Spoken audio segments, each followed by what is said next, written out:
कल वाली वीडियो में बोला था मुझे ज़्यादा कोई उम्मीद नहीं है इन प्लेयर्स से कि ये मुश्किल वक्त में खड़े होकर पाकिस्तान को मैच जितवा देंगे या पाकिस्तान को ऐसी पोजीशन में लाके खड़ा कर देंगे कि पाकिस्तान स्टेबल हो जाए या थोड़ी सी फाइट शो कर दे, क्योंकि वो कैलिबर ही मौजूद नहीं है, वो स्किल ही मौजूद नहीं है, वो सेल्फ बिलीव ही मौजूद नहीं है किसी भी प्लेयर में। मैं सबकी बात कर रहा हूँ कलेक्टिवली।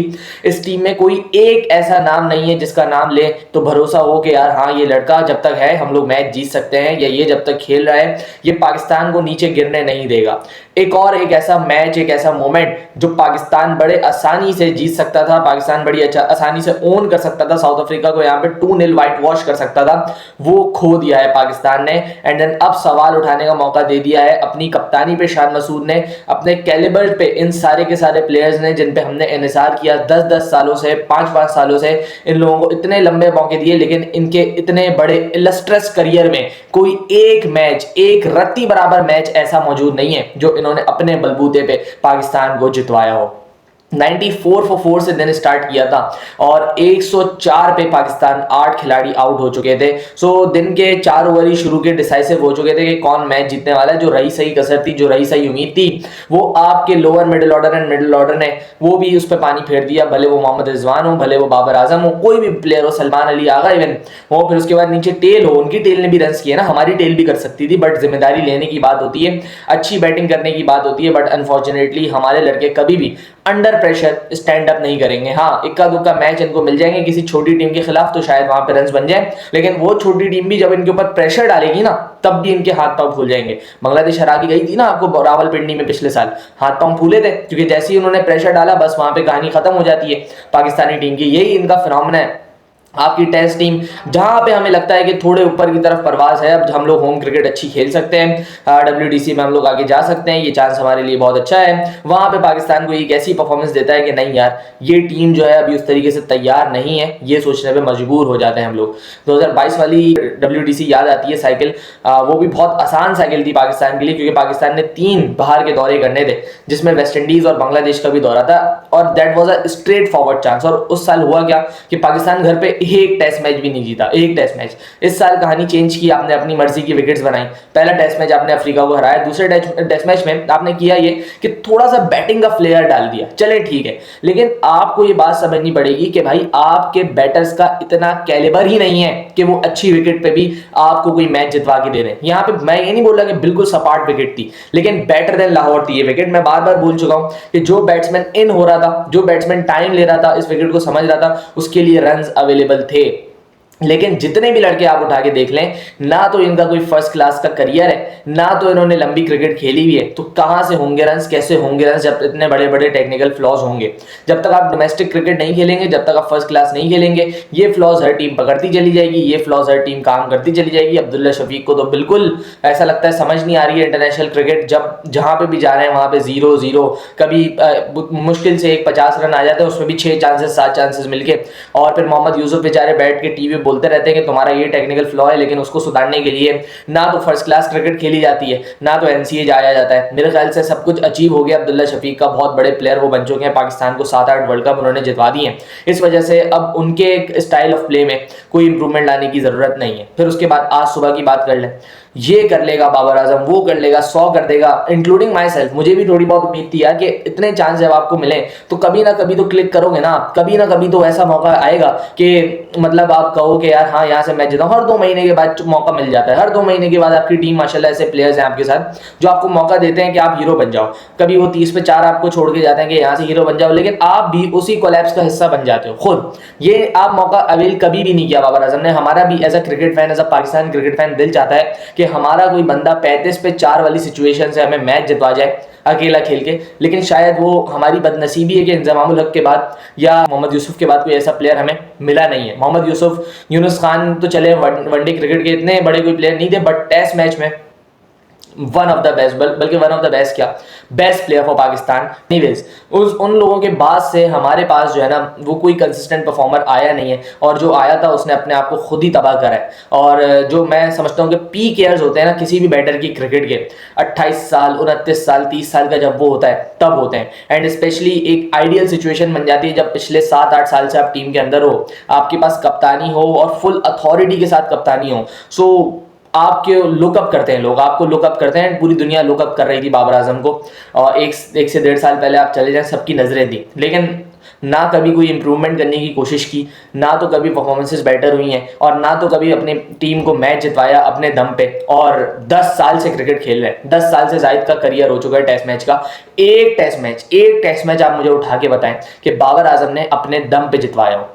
कल के दिन क्या बात कर रहे थे कि Babar Azam was coming down the wicket, was coming to the pitch of the ball, and that was the best method to play against the spin. आज पहले ओवर में ही एक शॉट बैकफुट पे गए, सिंगल लिया, फिर अगले ही बॉल पे सेम शॉट बैकफुट पे पैड पे खाई।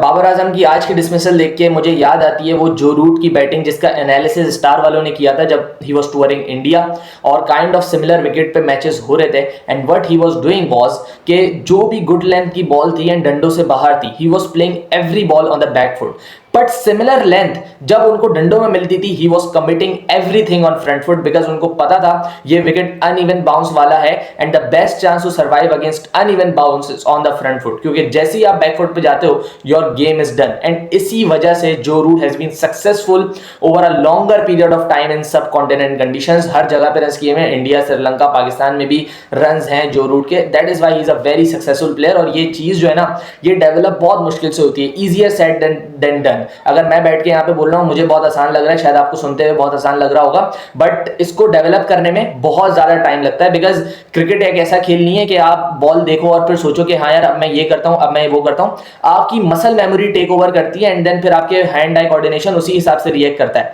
आप सोचते नहीं हो, वहां पे बैटिंग मिली सेकेंड्स का गेम है। एंड ये चीज डेवलप करने के लिए जो रूट ने जितनी मेहनत की होगी शायद वो उसी को ही पता है। उसने जितनी फर्स्ट क्लास क्रिकेट खेली है इसके लिए वो शायद उसी को पता है। एंड यही करने की जरूरत है अगर किसी प्लेयर को वो चीज लेके आनी है अपने करियर के अंदर, अपने करियर को उसी तरीके से लाइट अप करना है जिस तरीके से जो रूट का करियर है। सो उसको खेलनी पड़ेगी लंबी क्रिकेट, भले वो बाबर आजम हो, भले वो कोई और सा प्लेयर हो। अगर आपने अपनी गलतियों पे काम करना है, आपको सीखना पड़ेगा किस तरीके से बड़े प्लेयर्स बैटिंग करते हैं, Joe Root, Steven Smith, Kane Williamson, आपको इनके मेथड्स फॉलो करने पड़ेंगे। बट हमारे प्लेयर्स तो शायद सबसे ही बड़े, लेकिन 10 साल के करियर में एक भी मैच विनिंग परफॉर्मेंसेस अपने बल्लों से आती नहीं है, लेकिन फिर भी वो सबसे बड़े प्लेयर्स हैं, दुनिया के माने जाने प्लेयर्स हैं, और उनके ऊपर कोई उंगली उठाए तो बहुत बड़ा गुनाह हो जाता है। करें, कल बाबर आजम इतनी जबरदस्त बैटिंग कर रहे थे, इतना सब कुछ उन्होंने बेहतर किया फ्रंट फीट का इस्तेमाल करके, ईच एंड एवरीथिंग करके, बट अनफॉर्चुनेटली इस तरीके से पहले ओवर में आउट हो जाना। इतनी उम्मीदें, पूरी रात जाग के लोग ये बोल रहे थे कि आज ये करेगा बाबर आजम, आज शायद इनकी करियर डिफाइनिंग इनिंग्स हो सकती है, करियर को एक वापस से रीस्टार्ट बटन दब सकता है। लेकिन पहले ओवर में उम्मीदों पे पानी फेर देना, आते ही 10 मिनट देर से अगर किसी ने टीवी खोला तो उसने देखा होगा बाबर आजम मौजूद नहीं है विकेट के ऊपर। And that is the calibre of our players. अब तो हमारे कोच ने भी कह दिया इवन कि इन लोगों ने फर्स्ट क्लास क्रिकेट नहीं खेली हुई है, और फर्स्ट क्लास क्रिकेट जब तक नहीं खेलेंगे तब तक इन्हें पता नहीं चलेगा कि मुश्किल सिचुएशंस में कैसे रन्स करते हैं। अब्दुल्ला एंड बाबर के बारे में अजहर महमूद की ये स्टेटमेंट आई है आज की प्रेस कॉन्फ्रेंस में, and he is so right. जब आप 2019 में आखिरी गेम खेलेंगे और अभी जब आपके पास मौका आया, आपने फिर भी कोई मैच नहीं खेला वहां पे जाके, सो ये तो होना है। और आपके ऊपर कभी ऐसी सिचुएशन आई नहीं है टेस्ट मैच में, और कैसे निकला जाएगा इसका ना तो आपको सेल्फ बिलीव होगा, क्योंकि आपने इससे पहले कभी किया ही नहीं है, तो सेल्फ बिलीव कैसे आएगा? सेल्फ बिलीव तब आता है जब आप ऐसी सिचुएशन से मैचेस जितवाते हो, तो फिर अपने आप को याद दिलाते हो कि हाँ यार मैंने उस वक्त अपनी टीम को इतनी मुश्किल से निकाल के मैच जितवाया था, मैंने उस वक्त अपनी टीम को इतनी मुश्किल से निकाल के मैच जितवाया था। लेकिन आपने कभी ऐसा किया हो तो सेल्फ बिलीव नाम की कोई चीज हो ना।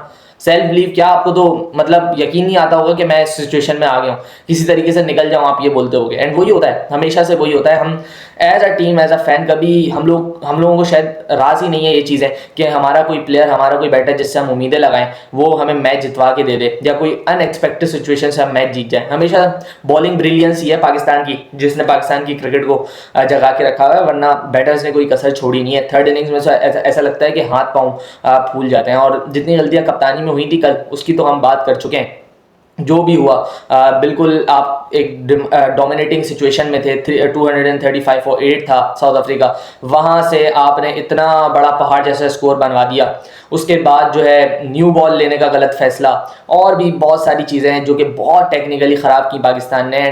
एक सीधा सा चांस था, और नॉट ओनली बाबर आजम, मैं रिजवान की भी बात कर रहा हूँ, सलमान अली आगा की भी बात कर रहा हूँ। सीधी सी बात है, कोई भी प्लेयर अंडर प्रेशर, मैं या आप ये नहीं कह सकते कि ये हमें मैच जितवाएगा। ऐसा कब होगा पाकिस्तान क्रिकेट में? शायद मुझे भी नहीं पता, ना आपको पता है, और अगले 5 से 6 सालों में ना तो मुझे कोई डोमेस्टिक में ऐसा प्लेयर दिख रहा है, ऐसा आता हुआ, ऐसा उभरता हुआ कि मैं बोलूँ हाँ यार इसको लेके आ जाओ और ये रिप्लेस कर लेगा किसी को भी। एंड इसी वजह से ना ये प्लेयर्स, ये वाला जो लॉट है, ये बहुत ज़्यादा लकी है, क्योंकि इनको चांसेस पे चांसेस मिलते जा रहे हैं, ये फेल होते जा रहे हैं, लेकिन इनकी रिप्लेसमेंट ही नहीं है ना पीछे, किससे रिप्लेस करेंगे आप?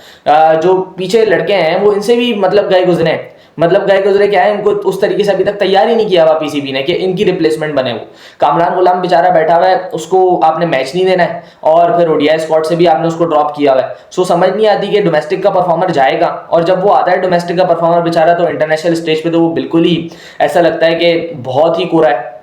सो ये चीज़ें आपको डोमेस्टिक लेवल सही करना है, उसके बाद ही जाके ठीक होंगी। स्टिल मैं कहूँगा कि पाकिस्तान के पास अच्छी अपॉर्चुनिटी है इस WTC साइकिल में, लेकिन यार जो ये पथेटिक मिस्टेक्स हैं, बॉटलिंग का सीधा सीधा विन है, ये दूर करना पड़ेगा। शान मसूद को कैप्टनसी पे भी काम करना पड़ेगा, एंड सारे के सारे प्लेयर्स को थोड़ा बैठ के सोचना पड़ेगा इस बारे में, भाई ऐसे मैचेस हम लोग नहीं हार सकते हैं, थोड़ा सा प्लीज़ कॉपरेट करें। ये टीम जो है ये बिल्कुल नीचे से नीचे जाती जा रही है। एक मैच भी पाकिस्तान जीतता है तो ऐसा लगता है कि यार एक और होप आई है यहाँ पे पाकिस्तान क्रिकेट को, लेकिन अगले मैच में फिर से वही गंदी क्रिकेट, वही बेतुकी क्रिकेट खेल के हम अपनी इज्जत मट्टी में मिलवा देते हैं, और अगेन टेल एंडर से रन्स करवाए। बहुत सारी चीज़ें यार, बहुत दिल दुखा हुआ है, because it was a straight win for Pakistan. मैं समझ रहा था 2-0 वाइट वॉश बड़ी आसानी से कर देंगे। एनीवेज सो यहाँ पे टेस्ट सीरीज रैप अप हो गई है, वनडे और T20 का भी स्क्वाड पाकिस्तान का आ गया। सो उस वीडियो में मिलते हैं, अपना ख्याल रखिएगा, अल्लाह हाफ़िज़।